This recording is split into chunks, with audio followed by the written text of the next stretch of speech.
nos ha dejado solos. A pesar, hermanos, que nosotros todos los días fallamos y hacemos lo malo delante de Él, porque no hay ni uno que haga lo bueno, hermano. Abrimos nuestras Biblias, hermanos, en el libro de Lucas, en el capítulo 8, versículo 43 al 48. Vamos a leer esta noche.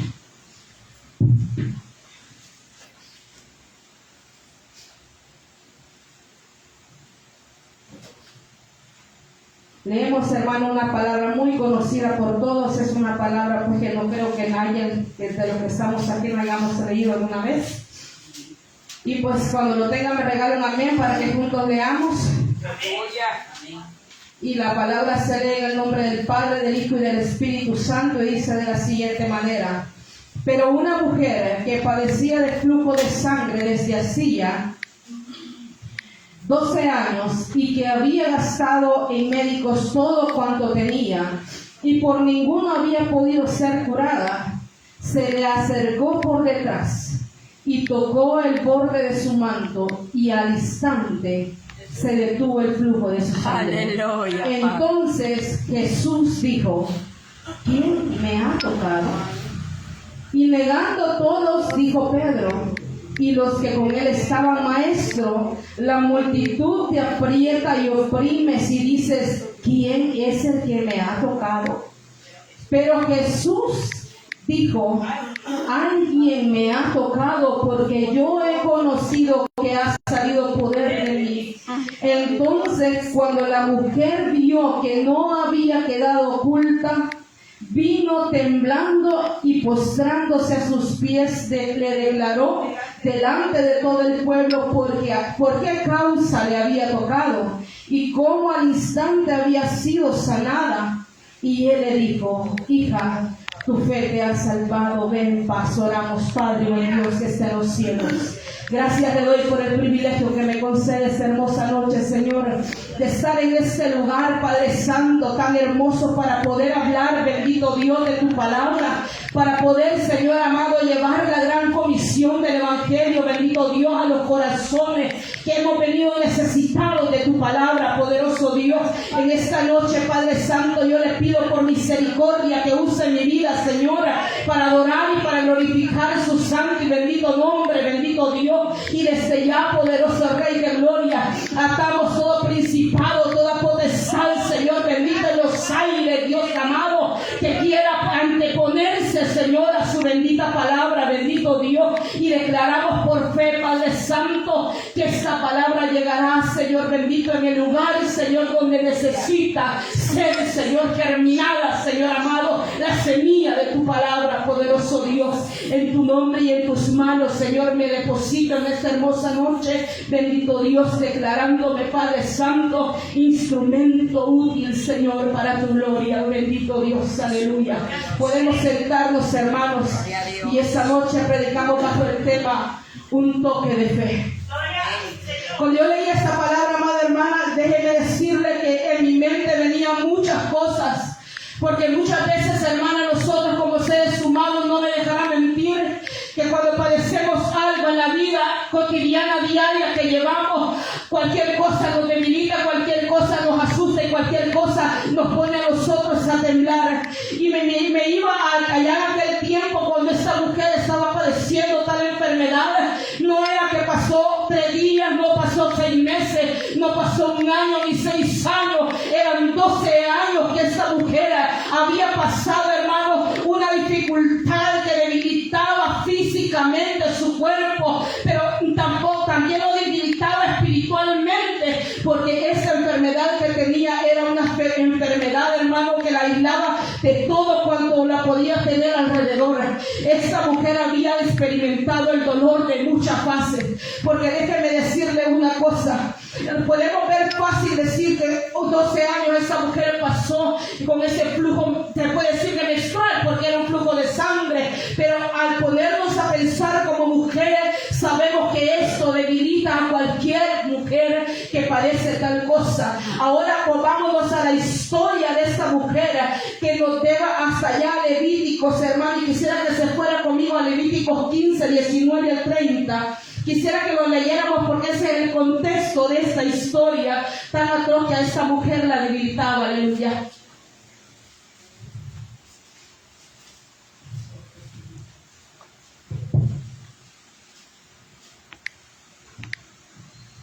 Aquí cuando leemos esta palabra en Levíticos, hermanos, nos vamos a dar cuenta cuál era la gravedad de esta mujer.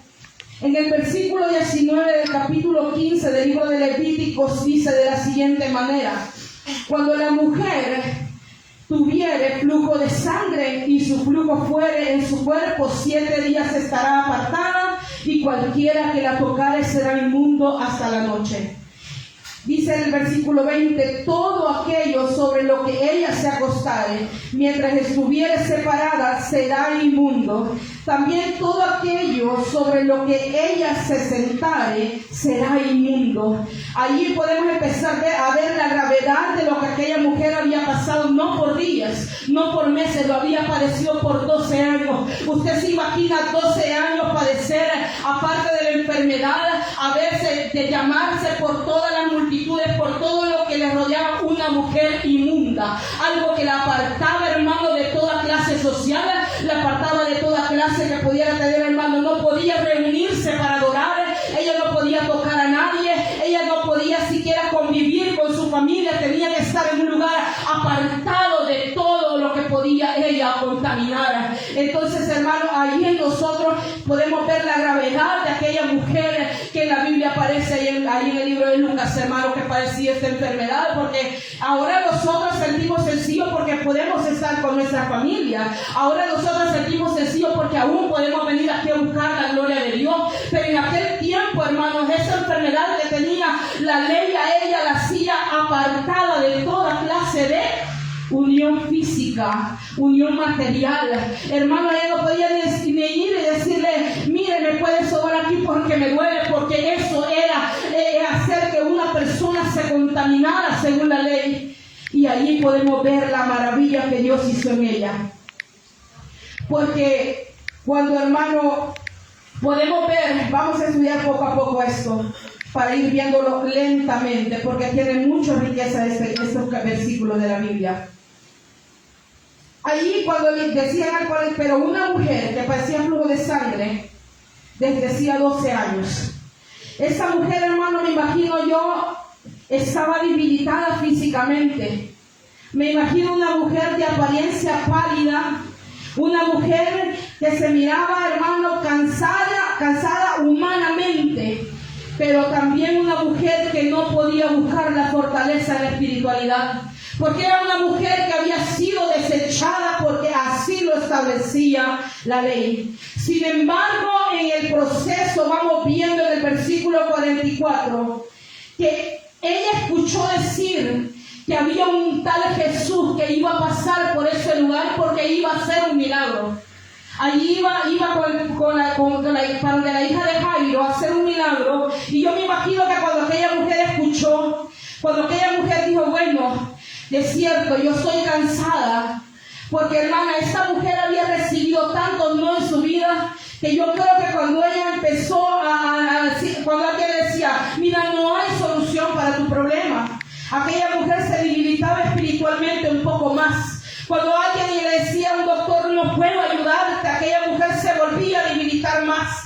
Cuando oía decir la palabra: no hay esperanza para ti, aquella mujer volvía a debilitarse más. Aquella mujer, hermano, cuando le decían: tu condición no tiene cura, me imagino una mujer que había perdido toda clase de esperanza de ser sana físicamente por algún doctor, ya que ahí dice la palabra que había dejado todo lo que ella tenía por ser sana. Pero en el mundo no había nadie que tuviera, hermanos, aquella ligereza, o que tuviera, hermanos, aquella capacidad de curarla, porque ahí estaba ejerciendo, hermana, ella una enfermedad donde el Hijo de Dios se iba a glorificar de tal manera que todos iban a quedar asombrados y atónitos, porque Él era el único capaz de sanar a aquella mujer. Amén. Y es que, mira, hermano, yo me podía pensar que en la vida que nosotros llevamos en el Evangelio, hermana, me va a decir usted: pero yo no padezco esa enfermedad. Hermano, ¿se acuerda que no hace mucho que un pastor de este lugar nos predicaba un tema que decía que el pecado era una enfermedad que nos hacía enemigos de Dios y nos condicionaba en una posición de muerte delante de Dios? Y esto, hermana, hacía que nos separáramos de Dios. De tal manera es el pecado, hermana, que sí no es un flujo de sangre, pero es una condición que nos separa del Espíritu de Dios, que nos separa de la gracia de Dios, y es un aquella mujer, ese flujo la condenaba también a mantenerse aislada de la sociedad y de la vida cristiana. Así es. Y hermano, yo me imagino que cuando ella recibe la noticia, pasaron hablando un par por ahí y le dijeron, ¿qué fijaste? Vamos a estar a tales horas allá abajo, mira, porque allí va a pasar Jesús Nazareno que va a ir a sanar a la hija de Jairo que se está muriendo. Y ella dijo, esta es mi oportunidad. Ahora fue la oportunidad porque yo he escuchado que ese Jesús levanta muertos. Yo he escuchado que ese Jesús sana a los que están padeciendo. Yo he oído que ese Jesús tiene poder para sanarme y yo voy a ir tras ese milagro. Pero había algo que se le había presentado a esa mujer. Yo me imagino que su pensamiento venía, pero yo no puedo estar dentro de la multitud. Es que yo no soy abolida. Yo no puedo estar en un mundo social. Pero entonces, ¿yo qué puedo hacer si necesito el milagro? Y es que me ponía a pensar que muchas veces nosotros, hermanos, como cristianos, miramos más el impedimento físico, el impedimento que podemos ver con nuestros ojos para no hacer la voluntad y la gloria de Dios. Y nosotros pasamos a ser quizás la situación de esa mujer que vivía en ese momento. ¿Voy o no voy? Era, o me quedo enferma por una eternidad y espero morirme, o me decido a enfrentarme a la multitud porque la gente la desechaba, la gente no la quería, la gente sentía asco cuando la miraba, me imagino yo, y no querían que aquella mujer que era inmunda los hiciera inmundos a ellos. Entonces los religiosos, los eruditos de aquel tiempo, me imagino que para ellos era era esa mujer en la sociedad. Entonces ella tenía que tomar una decisión que era enfrentarse al que dirán, enfrentarse al no de la multitud, pero al sí de Jesucristo, porque ella necesitaba pasar la barrera que la detenía para tener lo que ella necesitaba. Así es como tú y yo necesitamos muchas veces romper las barreras que la vida nos pone, romper el pero que Satanás pone en el camino, para que podamos nosotros darle al Espíritu Santo el control de nuestras vidas. ¿Para qué? Para que nosotros podamos honrar a Dios como Él merece ser honrado. Porque nosotros, hermanos, muchas veces, si es verdad, no estamos padeciendo lo que esta mujer está padeciendo, pero dejamos que el pecado inunde nuestra vida, dejamos que nos contamine el pecado y esto nos separa de la gracia de Dios, queramos o no. Entonces, tenemos que enfrentarnos a muchos temores para servir a Dios. Y en esos temores, hermanos, vamos a encontrar todo tipo de temores. Esa mujer que se había enfrentado, al no hay solución, al no podemos ayudar, no hay esperanza. Mira, no podía decirle a un amigo, mira, nos podemos reunir tomando un café porque me siento mal y quiero hablar. No podía hacer eso esta mujer. Ella no podía ir y tal vez recostarse en el hombro de alguien y decirle que sola me siento. Ella tenía que sufrir sola su dolor. Pero ese día había llegado el momento de tomar una decisión crucial para su vida, una decisión que iba a hacer que esta mujer cambiara todo su entorno, todo su alrededor, y esta mujer tenía que tomar esa decisión al enfrentarse a la multitud. Aleluya. Ahora, cuando nosotros miramos tan sencilla la vida de esta mujer, me imaginaba en el momento que antes de que ella supiera que Jesús iba a pasar por ahí, quizás iba a tirar sola en una montaña a decirle, aquí voy a esperar mi último día y mi muerte. Ya estuvo, hasta aquí llegué. Pero en los rumores que la gente tiraba alrededor, cuando oyó ese rumor, algo nació en ella. La fe que había decaído volvió a tener sentido porque había algo que podía sacarla de la situación adversa que la vida la había llevado desde hacía 12 años. Y yo me imagino a esa mujer toda la noche pensando, ¿qué hago? Voy y si me apedrean me van a matar. Bueno, yo me imagino a esta mujer diciendo, voy porque dos opciones tengo. O me matan o sobrevivo. Igual si me quedo aquí me voy a morir. Mejor voy a hacer el intento. Y yo me imagino que aquella mujer a la hora determinada que dijeron que Jesús iba a pasar, escondida en un machorrito para ir esperando que pasara el maestro. Pero cuando vio la multitud que le apretaba, la multitud que le golpeaba a aquel hombre, que ella tenía que tocar a un hombre que ella tenía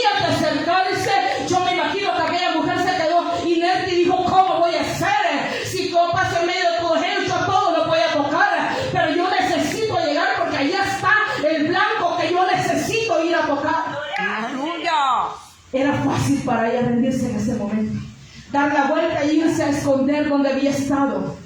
Pero me admiró a mí tanto el versículo 44 y parte del 43. Porque allí dice que ningún médico habido en esa tierra podía ella ayudarle, y ya había dejado, ya no tenía recursos humanos para seguir insistiendo.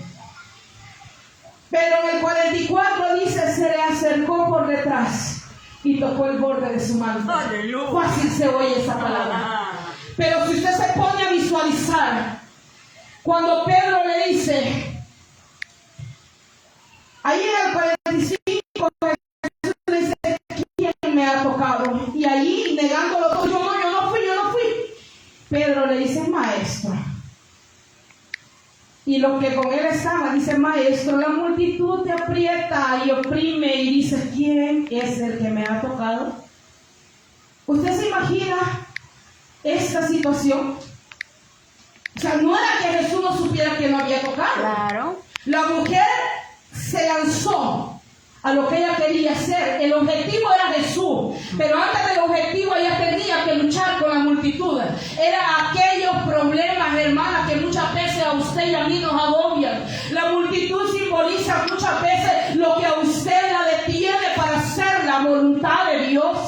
Es que hay muchas veces que nosotros vamos a estar como esta mujer, cuando veamos los problemas, cuando veamos las dificultades, cuando veamos, hermana, que todo a nuestro alrededor no tiene sentido, que la bulla de la multitud nos agobia. Ahí tenemos que tomar decisiones determinantes para seguir siendo, hermanos, quizás útiles en la obra de Dios. Y es que yo me imagino a esta mujer aventándose uno como otro, como ellos querían estar en la parte de Jesús, no se fijaban quién nos tocaba. Y yo me imagino a aquella mujer luchando, y yo me imagino que se cae y lucha y se arrastra aún sobre el suelo, pero ella logra tocar el manto de él. Y ¿sabe qué es lo que me llamaba la atención? Que todos lo tocaban a Jesús, pero no todos lo hicieron que de él saliera poder, porque muchas veces podemos estar en este lugar, muchas veces podemos nosotros decir que estamos sometidos, muchas veces podemos estar aquí donde está el Espíritu Santo, pero no somos capaces de tocar y de hacer que de él emane poder para nosotros, para nuestra vida, porque un solo toque puede cambiarlo todo en nuestra vida. Esa mujer, al tocarlo, hizo algo maravilloso, porque no lo hizo con una fe humana. Ella lo hizo con una fe que sobrepasaba lo natural. Y se recuerde bien lo que dice Hebreos 11:1. Es pues la fe, la certeza de lo que se espera y la convicción de lo que no se ve. Ella no miraba lo que le decía la multitud.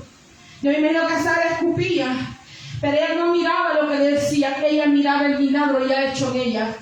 Y cuando llega y toca a Jesús, y cuando vemos la negativa aún de los discípulos que estaban ahí, podemos ver que muchas veces podemos estar cerca de Jesús, pero no somos capaces de creer en todo lo grande y lo maravilloso que Él puede ser para hacer milagros sobrenaturales aún en las personas que nosotros no pensamos.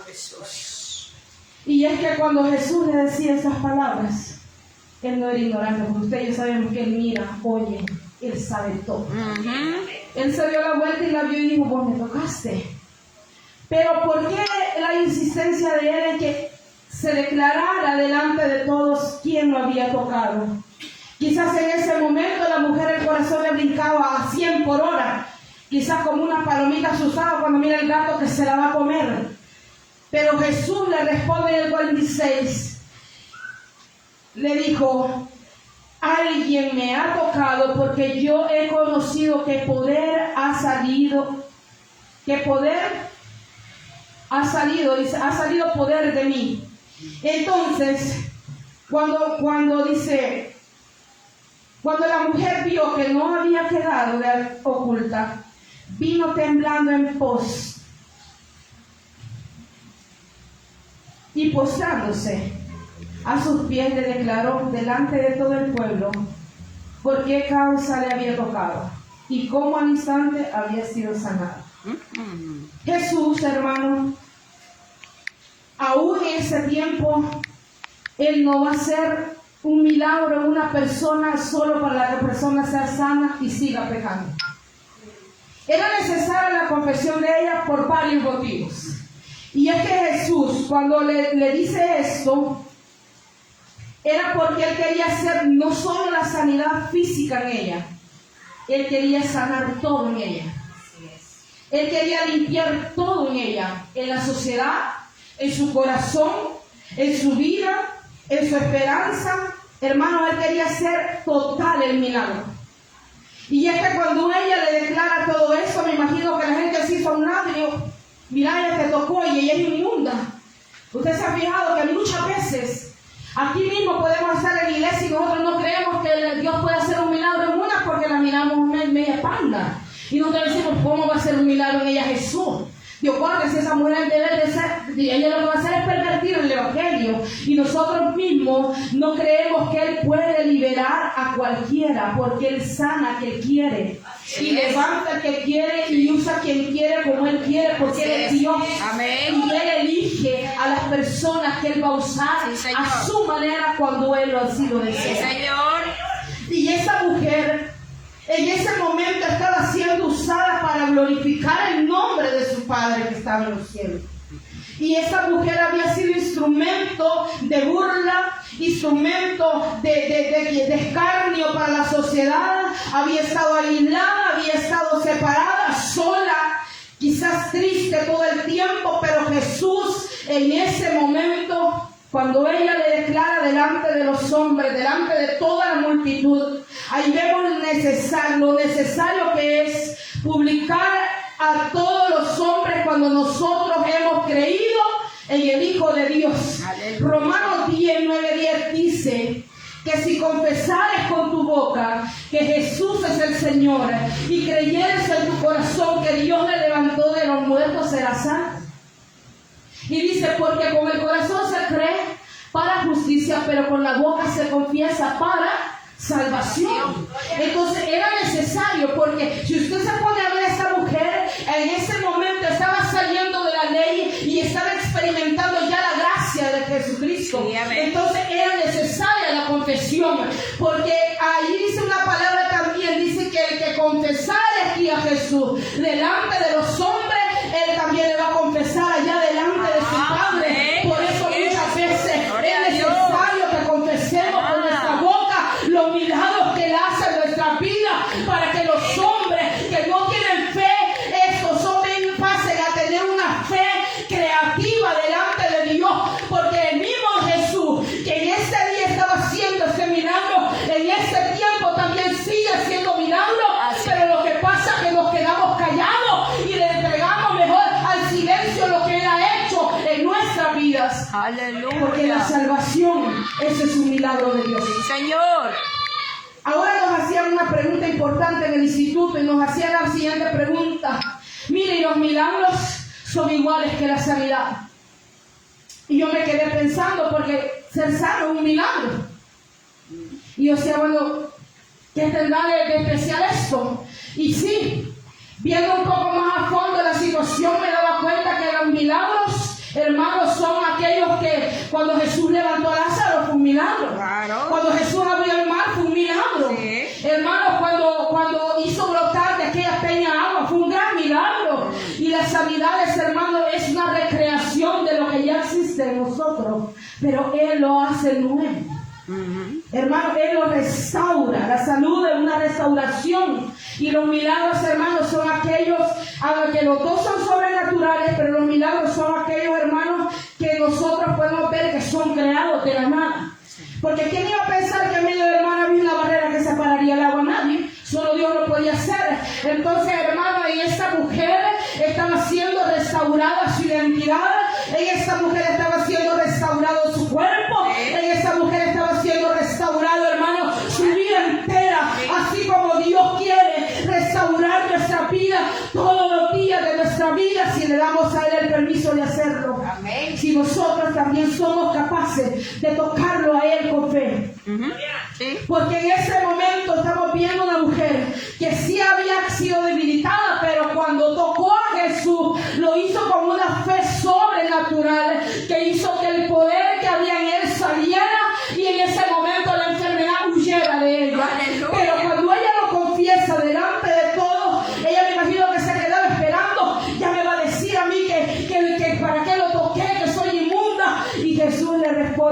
bonito. Ujú.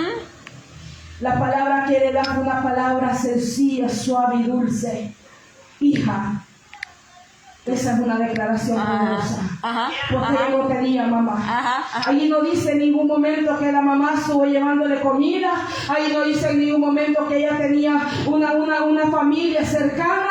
Ahí no dice ella estaba sola. Pero Jesús le decía a la multitud, la que estaba sola, ahora ya no está sola. Ahora yo soy su padre. Ahora antes no la conocían por nombre, no la conocían por apellido, porque usted le da la palabra, no hay un nombre que la defina, sino que la mujer del flujo de sangre, algo que la denigraba. Pero Jesús le dijo, hija mía, quiere decir una cosa, que antes usted y yo no teníamos identidad, antes usted y yo no teníamos nada que nos avalara delante del cielo ni de si llegara delante del infierno, porque éramos sin identidad. Pero cuando Él vino, cuando Él llegó a nuestra vida, Él nos tomó por hijo. Ahí en Juan 1:12 dice la palabra del Señor de la siguiente manera, aleluya. Gloria a Jesús. Vea bien lo que dice Juan 1:12. Dice, mas a todos los que le recibieron, a los que creen en su nombre, le dio potestad de ser hechos hijos de Él. Esta mujer en ese momento había creído que solo Él podía sanarla, ya que había intentado ser sana por todos los medios posibles, pero nadie, ni con todo el dinero, ni con toda la paciencia, había logrado en ella restaurar su cuerpo, restaurar su salud. Pero es que Jesús solo lo tocó y Jesús inmediatamente la sanó de aquel azote que tenía. Gloria a Dios. Es que el Dios que usted y yo tenemos es poderoso. Amén. Pero hay veces lo hacemos tan pequeñito.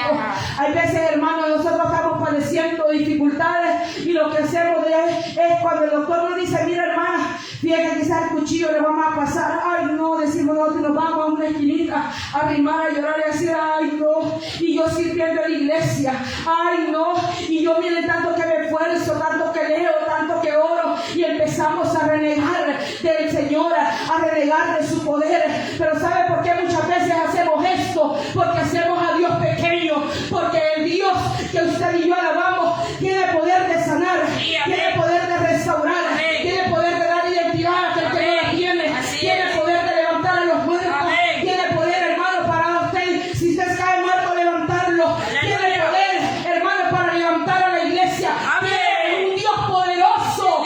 Pero tú y yo muchas veces lo hacemos tan pequeño a Dios. Oh, gloria a Cristo. Y Él en esta noche lo que quiere decirnos a todos es que conozcamos la identidad que tenemos en Él. Aleluya. Porque cuando nosotros, hermanos,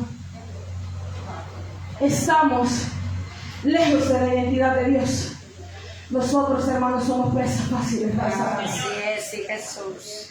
Esa mujer, hermano, había llegado escondiéndose. Ella no llegó a campo abierto. Jesús, aquí vengo, déjate tocar. No, ella llegó oculta porque ella tenía temor. Temor de lo que le iban a decir la sociedad.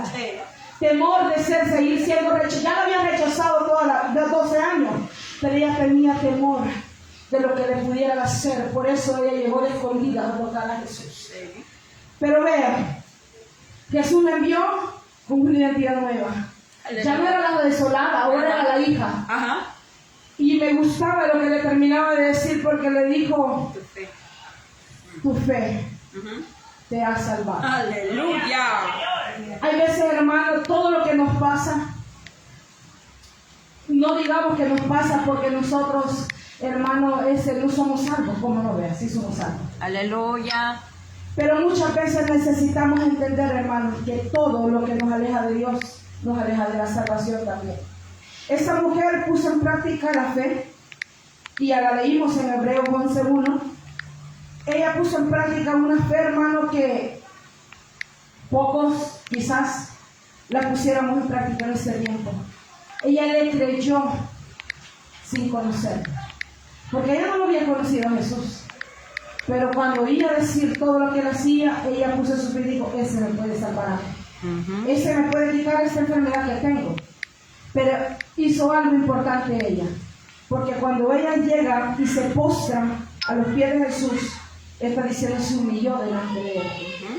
Hermano, eso es lo que usted y yo necesitamos hacer, humillarnos delante del Hijo de Dios. Así es, Jesús. Declararle, hermano, todo lo que usted y yo, porque mire, hermano, no podemos decir que nosotros, hermanos, somos santos, pero nosotros somos unas personas entendidas y sabemos muchas veces lo que estamos haciendo mal. Sí, Jesús. Hermano, nosotros no podemos decir, no, hermano, es que yo no hago nada malo. Viera, mire, las alas ya me van a salir, la aureola creo que ya me está flotando. Todos somos pecadores. Amén. Romanos 3:23 dice, por cuanto todos pecaron, Están estaban destituidos de la gloria de Dios. Y eso, hermano, solo se quita con la sangre de Jesús. Amén, así es. Y esa mujer, hermano, cuando hizo ese acto de sumisión, yo me postro a tus pies y te declaro por qué te toqué. El motivo es por qué lo había tocado. Sí, Jesús, yo estaba enferma y había padecido mucho dolor por causa de esta enfermedad. Y yo había visitado a los mejores médicos que hay aquí en esta ciudad, pero todos me dijeron que no podían hacer nada por mí. Entonces escuché que tú ibas a pasar y yo te toqué. Y en el momento que yo te toqué, lo que yo tenía se fue. Aleluya. Entonces eso es lo que quería que Jesús quería declarar. Así delante de es, todos. así es. ¿Por qué? Porque sí la sanó de su cuerpo, pero le dijo a todos, ella ya no va a estar excluida más de la sociedad. Ahora ella va a estar en sociedad porque yo la sané. Gloria a Dios. Entonces le estaba dando autonomía física, autonomía espiritual, y le estaba dando la seguridad que ya no iba a ser rechazada más. ¿Qué tal hubiera sido que la mujer se hubiera ido solo con el milagro así? ¿Quién hubiera sabido que ella iba a ser sana? Siempre hubiera sido la desechada. Así es, sí. Pero Jesús le estaba restaurando su identidad. Público, aleluya. Cuando ella, hermano, llegó avergonzada, Jesús la despidió con una dignidad nueva. Ya no era, hermano, aquella tristeza, sino que aquella mujer que iba contenta y a la luz de todos, pues exponiendo a todos que ella era una mujer sana. Como Jesús quiere que usted y yo nos presentemos delante de todos diciéndole, soy una mujer nueva, porque Jesús me limpió, porque Jesús me restauró, porque Él me dio vida, porque Él me ha sostenido, porque me sigue sosteniendo, aún en medio de la dificultad, sigue siendo mi Dios, y le sigo creyendo, y sigo diciendo que Él es el dador de mi vida, que Él me ha dado poder, que Él me ha dado gloria, cuando yo no tenía nada. Es necesario que lo confesemos para que el diablo sepa que su identidad y mi identidad le pertenece al Rey de Reyes y Señor de Señores. Aleluya. Es necesario que tú y yo hagamos estos pasos. Vea, ella llegó temblando, miedosa, y Jesús le dijo, camina y ve en paz. Es lo mejor que Dios nos puede decir a nosotros. Cuando nos vamos de rodillas y le decimos, Señor, yo sé que te he fallado, sé que he hecho lo malo delante de ti, pero hoy yo quiero que tú me restaures. Gloria a Cristo. Entonces, hermano, todo lo que nos avergüenza, Él lo va a convertir en gozo. Y le va a decir, hija mía, ya no temas más, ve en paz. Yo te doy toda tu libertad. Gloria a Dios. Yo te hago, hija, con una dignidad nueva para que nadie te abochorne más en la vida. Entonces el Señor quiere que usted y yo, si hemos perdido la identidad, hoy esta noche la recuperemos, hermanas. Porque Cristo pronto viene. Sí, Señor. Yo estaba hermana asustada, no tomar un momento para esto. Estaba asustada para amanecer ayer, porque yo tuve un sueño bien extraño. Y yo en mi sueño, hermano, miraba a unas personas desconocidas. Y miraba que estaba comiendo unos mangos maduros. Ni hay mangos todavía, pero yo me vi comiendo mangos maduros. Y yo recuerdo que en ese sueño alguien me regalaba una fruta, y se me caía de las manos. Y en el momento que se me cae la fruta que me habían dado, hermanos, oí que me dijeron, agárrate, porque va a temblar. Hermanos, y empezó a sacudir aquella montañita donde yo estaba, pero se veía un temblor, hermano, que no paraba. Y yo le decía al Señor, algo grande viene para la tierra. Y es que, hermano, cuando nosotros nos sometemos, hermanos, en oración, Cuando nosotros nos sometemos a la palabra, que es la única que nos da libertad para todo esto, hermano, el Señor tiene misericordia y nos avisa tiempo de las cosas. Así es, claro. Cristo está a las puertas y necesitamos recuperar nuestra identidad en Él, para que en el día que Él venga no nos quedemos, hermanos. Sí, Señor. La palabra ha sido dada, siervas del Señor, que Dios les bendiga. Amén.